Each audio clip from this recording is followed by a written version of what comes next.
Makanya seringkali ujian penyakit itu diantaranya mendorong kita untuk mendekat kepada Allah. Jadi kalau Anda diberikan penyakit sampai parah, nggak menyebut nama Allah juga, perlu dikasih apa lagi supaya ingat sama Allah? Ya Allah, ini penyakit sudah mulai mengganggu saya untuk ibadah. Saya pengen ke masjid ya Allah. Saya pengen Jumatan.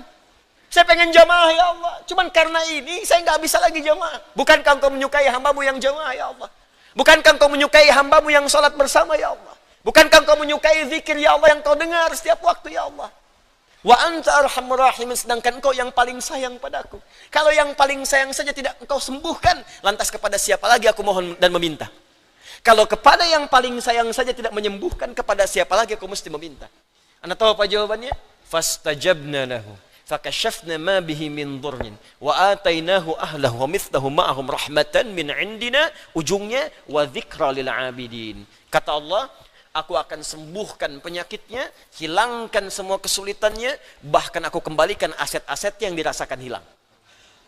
Terakhir, bacakan surah Al-Fatihah dengan benar, karena Al-Fatihah disebut langsung juga oleh Nabi sallallahu alaihi wasallam sebagai syifa.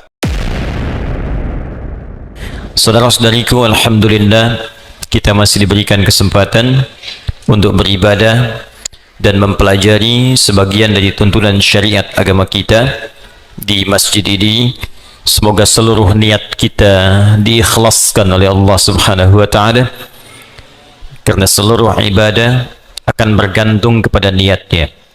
Demikian Nabi Muhammad sallallahu alaihi wasallam menyampaikan pesan kepada kita dalam satu hadis yang diriwayatkan oleh sahabat mulia Umar bin Al-Khattab Abi Hassin radhiyallahu taala anhu, dan dinukil oleh Al-Imam Al-Bukhari dalam pembuka kitab sahihnya pada nomor hadis yang pertama dalam kitab Bad'ul Wahyi.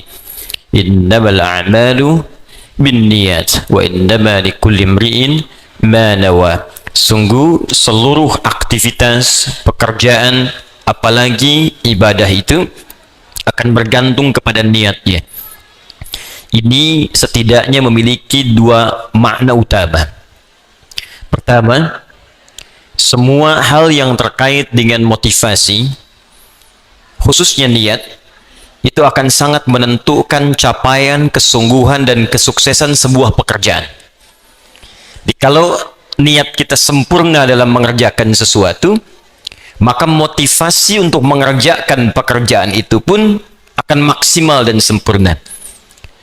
Anda niatnya sempurna untuk belajar, maka semua energi kita pun itu akan maksimal digunakan untuk belajar. Anda bekerja dengan niat yang tulus menyempurnakan pekerjaan, maka energi kita pun akan sempurna untuk memaksimalkan pekerjaan yang kita tunaikan.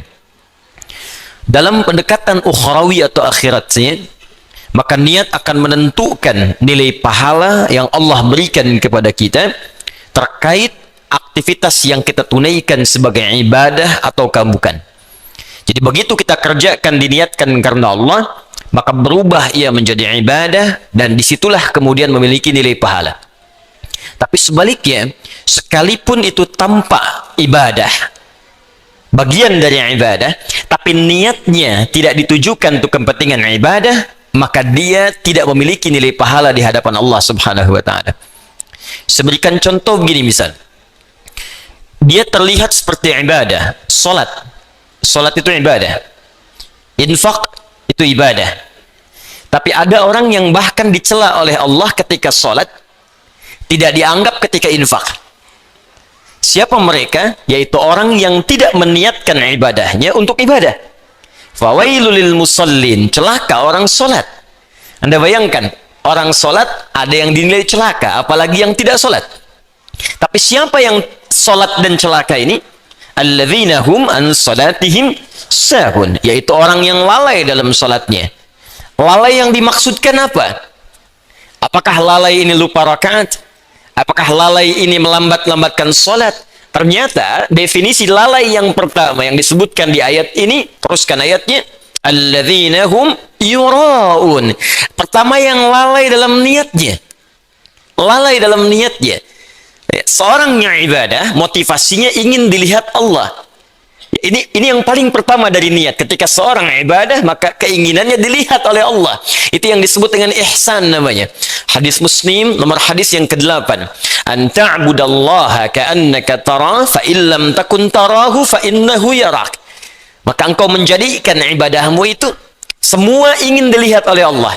Walaupun engkau tak mampu melihatnya, maka engkau yakin kau diperhatikan oleh Allah Subhanahu wa taala. Ingin dilihat oleh Allah disebut ihsan sifatnya. Orangnya disebut muhsin. Ingin dilihat oleh makhluk salah niat, maka disebut riya namanya. Alladzina hum yura'un. Maka terlihat seperti ibadah tapi disebut celaka oleh Allah Subhanahu wa taala karena gagalnya niat. Demikian infak. Orang yang infak dengan tujuan bukan karena ibadah, hanya ingin dilihat oleh orang lain, maka disebut oleh Allah seperti orang yang bekerja tapi tak ada nilai. Seperti mengumpulkan pasir-pasir yang lembut lalu dihempas oleh buih-buih air yang kemudian menghabiskannya. Quran surah kedua Al-Baqarah ayat 264. Ya ayyuhalladzina amanu la tubtilu sadaqatikum bil manni wal adza kalladzi yunfiqu malahu ria'an nas. Hei orang-orang yang beriman, jangan engkau gugurkan, batalkan. Jadi ada yang disebut oleh Allah batal amalnya. Salah niat, batal amal. Dikerjakan tapi tak punya nilai. Kayak orang kerja nggak punya gaji. Orang kerja tak dapat upah. Orang ibadah tak dapat pahala. Dan disebut oleh Allah batal amalnya. Seperti orang infak yang mengerjakan infaknya disertai dengan perbuatan yang merusak. Apa diantaranya? Orang infak yang riya ingin dilihat oleh orang lain. Demikian hal pertama yang kita kerjakan dalam setiap aktivitas, niatkan semua pekerjaan kita karena Allah Subhanahu wa taala, termasuk dalam mengikuti ta'lim yang kita hadirkan pada malam hari ini.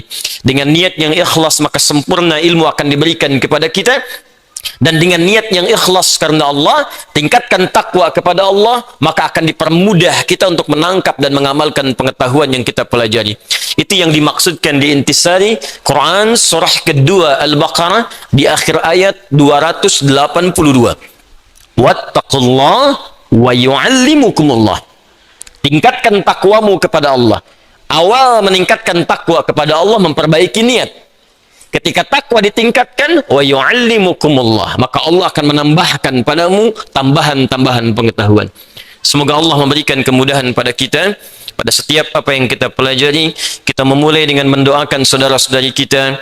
Semoga yang sampai malam hari ini belum beriman kepada Allah, dikuatkan jiwanya untuk bersyahadat sebelum ia wafat kembali kepada Allah Subhanahu wa ta'ala. Semoga para pelaku maksiat pada malam hari ini disadarkan hatinya dan mau bertobat, dan semoga kita bersama mereka wafat dalam keadaan husnul khatimah insyaallah. Yang pertama, kita mesti sadar bahwa anatomi tubuh manusia itu terdiri dari 3 bagian. Ini yang diinfokan dalam Al-Quran. Ada fisik, jasad, ada akal, ada roh. Ingat betul ini. Mungkin yang dipelajari di biologi, di kedokteran itu hanya fokus kepada fisik saja, anatomi fisik. Yang dipelajari di pengetahuan anatomi akal. Sedangkan roh tempatnya bukan di pelajaran formal, tempatnya bukan di bidang kesehatan fisik. Ini terkait dengan nilai-nilai spiritual. Sedangkan penyakit biasanya menghantam pada 2 di antara 3 ini. Kalau bukan pada fisik, maka dia menghantam pada roh. Itu yang saling terkait berkelindan. Kalau penyakit akal, biasanya sifat penyakitnya datang dengan sifat malas. Malas baca, malas belajar, ya, malas mengkaji. Itu penyakit akal. Karena setiap bagian anatomi tubuh ini butuh masukan. Dia harus punya karbohidratnya, punya proteinnya, punya vitaminnya. Butuh masukan supaya dia berkembang dan kuat. Ya, fisik kita butuh makan. Maka turun ayat-ayat dalam Al-Quran seperti apa mengarahkan fisik untuk mendapatkan masukan-masukan yang terbaik untuk fisik.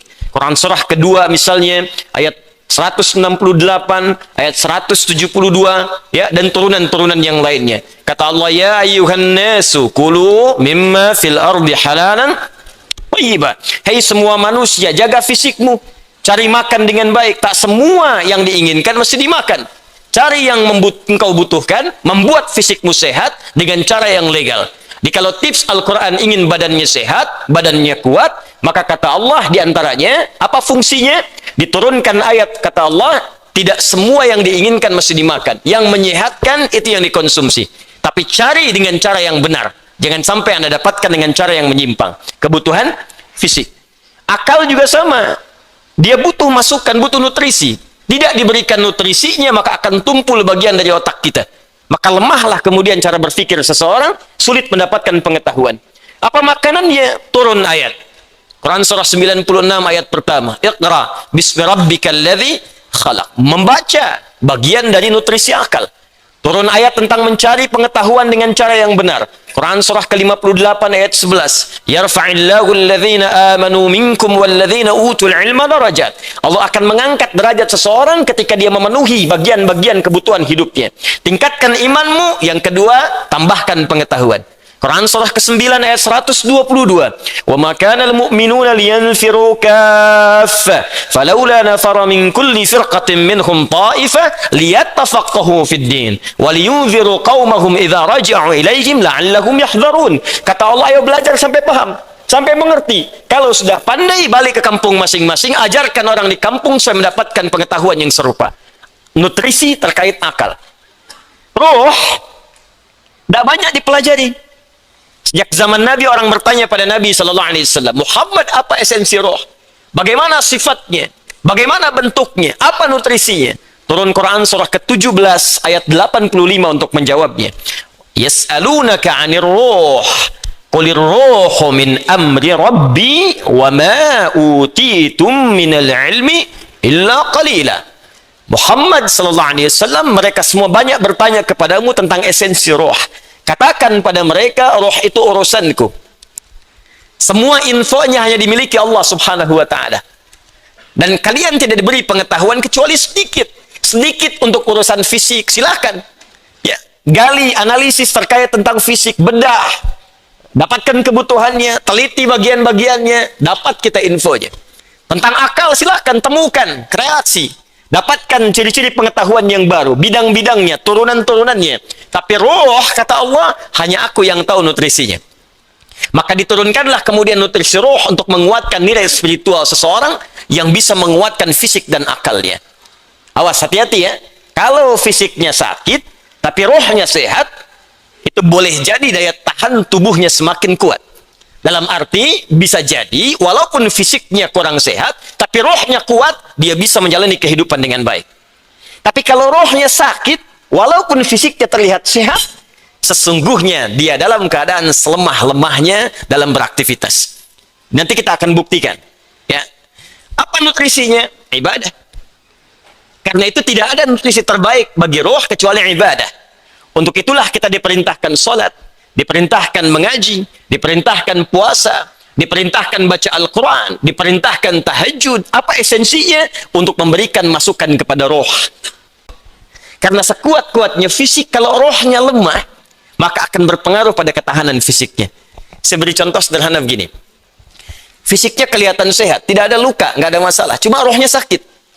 Iri hati, dengki, perasaan pesimis, perasaan tak enak hati, itu ketika terjadi menimpa roh, dampaknya pasti akan hadir ke fisik. Sakit iri hati, hatinya rohnya yang sakit, fisiknya kuat. Tapi makan jadi nggak enak. Ketemu orang jadi nggak nyaman. Tidur jadi nggak enak. Terbawa ke fisik. Sebaliknya penyakit fisik, kalaupun rohnya bagus, fisiknya kena penyakit, tapi tetap beraktivitas akan tetap semangat. Nabi Ayyub itu kan serangan fisiknya kuat. Tapi karena kondisi rohnya kuat, untuk ibadah pun luar biasa. Baru saat kondisi penyakit mengganggu kepada ibadahnya, baru mohon kepada Allah Subhanahu wa ta'ala diberikan kesembuhan. Karena itu, terkait dengan ini, saya ingin memberikan pendekatan-pendekatan spiritual, bagaimana kita bisa menguatkan roh, sehingga daya tahan tubuh kita untuk terbantu, ya, bisa menguatkan diri, dan setidaknya membangun kepercayaan diri, agar kita tetap beraktivitas dengan sempurna dan sebaik-baiknya. Ya, kemudian yang kedua, saya ingin ajarkan, zikir dalam Al-Quran yang bisa menguatkan roh tatkala dilanda penyakit-penyakit semacam yang kita hadapi pada saat ini. Satu, jika kita tidak tertimpa dengan penyakitnya, tapi khawatir itu hadir di lingkungan kita, maka diajarkan doa oleh Al-Quran. terkait doa yang pernah dibacakan Nabi Ibrahim alaihissalam. Salah satunya terdapat di Quran surah ke-26 Asy-Syu'ara ayat ke-80. Wa idza maridtu fahuwa yashfin. Wa idza maridtu fahuwa yashfin. Singkat, padat. Wa idza maridtu fahuwa yashfin. Kalaupun aku sakit, apapun penyakitnya, pasti Allah akan menyembuhkan. Saya ulang ya. Wa idza maridtu fahuwa yashfin. Kalaupun aku ditimpa penyakit, apapun penyakitnya, pasti Allah sembuhkan. Ini bentuknya fi'il madhi, tapi maknanya mudhari'. Das ya? Kalaupun aku sakit, wa idza kalau ketemu fi'il madhi, maknanya mudhari'. Sebaliknya, mudhari ketemu dengan iz, maknanya madhi. Iz yaqulu iz, ya, iz misalnya, iz bertemu dengan fi'il mudhari, maknanya madhi. Tapi kalau fi'il madhi bertemu dengan idza, ya, itu maknanya mudhari, akan, belum kejadian. Ya, belum kejadian. Jadi kalau Anda khawatir dengan hal-hal demikian, kata Al-Qur'an tetap optimis. Tetap semangat. Ya, jadi kalau ada penyakit, ada apapun di sekitaran kita, jangan sampai berhenti beraktivitas. Kalau menjadi epidemi, jadi wabah, kata Nabi, lakukan karantina. Benar yang dikerjakan sekarang. Yang sakit jangan datang ke tempat-tempat perkumpulan, jangan keluar dari wilayah, kata Nabi, tinggal di situ. Yang tak sakit jangan berkunjung ke situ. Nah, itu perintah yang Nabi sampaikan ketika menjadi kepala negara. Maka kalau sekarang kepala negara atau lewat kementerian menginformasikan, jangan dulu orang asing masuk ke sini. Atau yang kena penyakit jangan berbaur. Nah, itu bagus, kita ikuti. Ikuti. Sekarang DMI, Dewan Masjid Indonesia, memberikan pengumuman, ada 6 poin di situ. Kita ikuti dengan baik. Ya, jadi kalau yang sedang sakit, sedang flu, batuk-batuk dan sebagainya, dirasakan bisa menular misalnya, maka tinggal di rumah. Salat. Ya, jangan berbaur dulu, khawatir menular. Itu standar dalam hadis Nabi. Itu biasa. Tapi kalaupun Anda misalnya berhadapan dengan orang-orang dan belum tahu bagaimana penyebarannya, tindakan preventif penting, silakan mau pakai masker yang lain. Tapi keyakinan perlu dibangun. Kata Allah, wa idza maridtu fahuwa yashfin. Yakin. Ingat, ajal tidak terkait dengan penyakit. Ajal itu terkait dengan maut. Ingat baik-baik. Ajal terkait dengan maut, bukan dengan penyakit. Ya, belum tentu Anda ditimpa penyakit langsung meninggal, belum tentu. Karena banyak orang sehat pun wafat seketika. Jadi gak ada kaitan penyakit dengan kematian. Ingat ya, kematian terkait dengan ajal. Quran surah ke-7 ayat 34. Walikulli ummatin ajal. Setiap umat ada batas waktu hidupnya.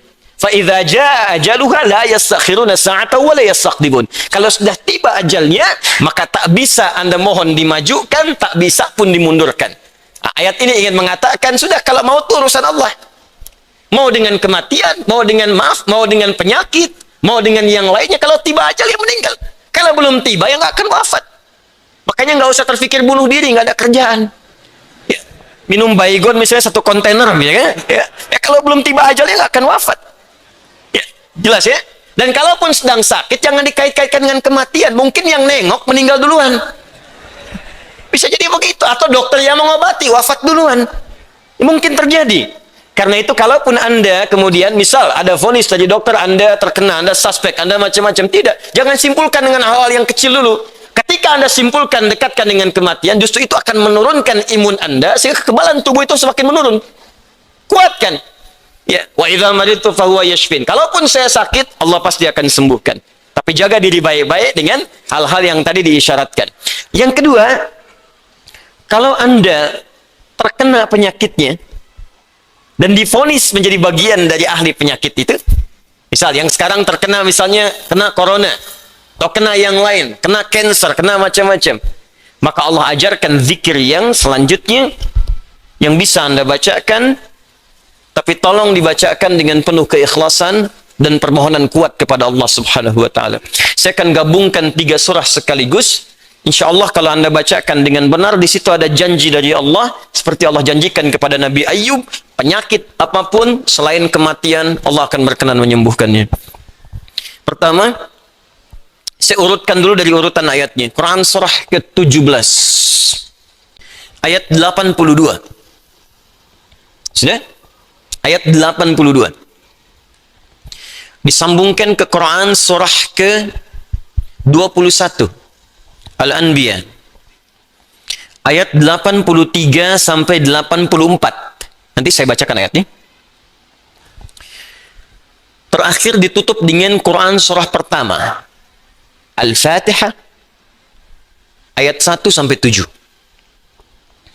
Quran surah ke-17 Al-Isra ayat 82.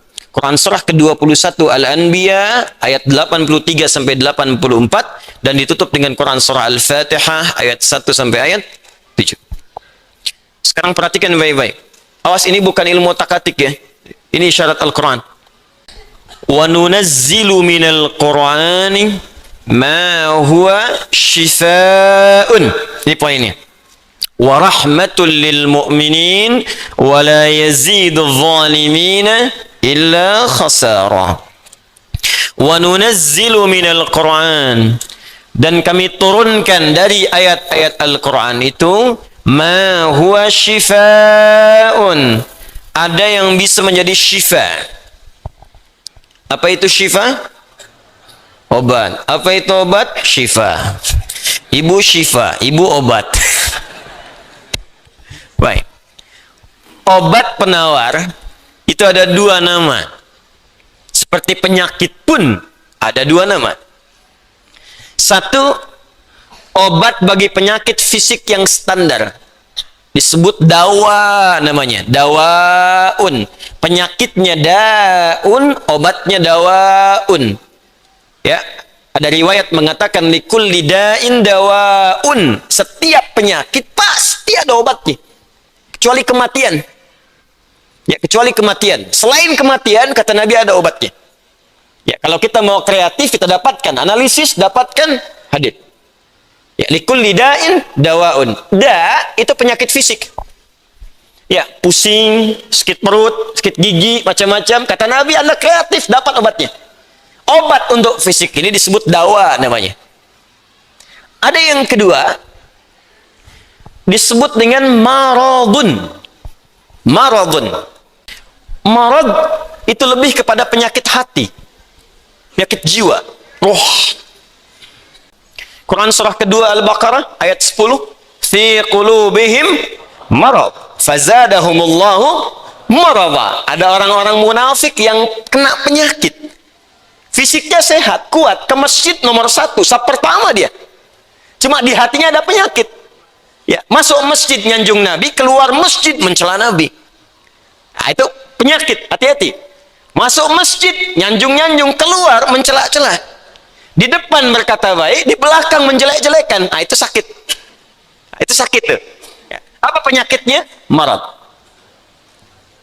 Obat penyakit hati, maka namanya bukan dawa, tapi disebut dengan syifa. Jikalau ada orang iri hati, orang dengki, mohon maaf, orang terkena penyakit hati yang lainnya, maka obatnya tidak akan pernah ditemukan di apotek atau di rumah sakit tertentu. Silahkan Anda datang ke Kimia Farma, datang ke apotek-apotek yang Anda dapatkan di sekitaran, Century dan sebagainya. Tanyakan, ada nggak obat penyakit hati? Ada nggak obat iri hati? Ada nggak obat dengki? Nggak akan ditemukan. Kenapa? Karena mereka khusus menangani penyakit-penyakit fisikal, disebut dengan daun. Tapi kalau syifa, maka ini erat kaitannya dengan penyakit yang pertama ini, penyakit hati. Di mana ditemukannya? Kata Allah, wa nunazzilu minal Qur'an. Solusinya ada dalam Al-Quran. Maka nanti Allah turunkan beberapa amalan-amalan yang saat dikerjakan amalan itu bisa menghikis, menyembuhkan, bahkan menghilangkan penyakit-penyakit hati. Cari ayatnya. Maka Anda akan temukan kalimat-kalimat dalam Al-Quran, ayat-ayat bimbingan. Ini obat untuk menghilangkan malas. Ini obat untuk menghilangkan iri hati. Bahkan ini mencegah penyakit dengki. Kalau ada orang sekitaran dengki dengan kita, bacakan ayat ini. Turun surah Al-Falaq. Kalau ada orang munafik, bacakan surat yang ini. Kalau ada orang ini, bacakan surat yang ini. Nah, pencegahan-pencegahannya, obatnya ditemukan bagiannya di Al-Quran. Tapi syifa juga memiliki makna yang kedua. Dia adalah obat bagi penyakit fisik yang sudah sulit ditemukan obat dan penawarnya. Kalau dokter sudah mengatakan, sudah ini nggak ada obatnya, ini belum ditemukan penawarnya, Maka Allah turunkan kemudian beberapa ayat dalam Al-Quran berupa zikir-zikir tertentu yang kalau dilakukan dengan benar, maka melahirkan penawar yang tidak ditemukan secara fisikal. Apa diantaranya? Yuk kita bacakan Quran surah ke-21 Al-Anbiya ayat ke-83 sampai 84. Kenal Nabi Ayub? Bagus. Ada yang kenal di sini. Baik. Bukankah ujian Nabi Ayub salah satunya kena penyakit fisik? Bukankah ujian Nabi Ayub alaihissalam salah satunya kena penyakit fisik? Ya. Pertama ujian harta, habis semua asetnya. Yang kedua ujian keluarga, wafat semua anaknya. Yang kedua ketiga ujian fisik.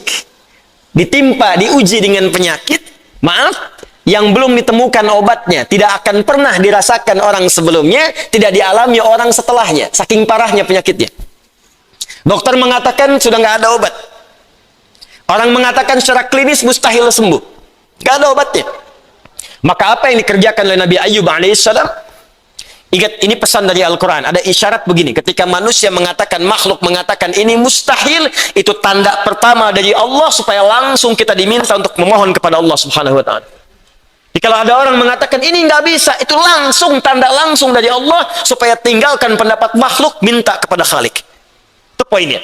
Makanya seringkali ujian penyakit itu diantaranya mendorong kita untuk mendekat kepada Allah. Jadi kalau Anda diberikan penyakit sampai parah, nggak menyebut nama Allah juga, perlu dikasih apa lagi supaya ingat sama Allah? Jadi kalau diberikan yang paling parah, nggak sempat menyebut nama Allah juga, Anda perlu dikasih apa lagi?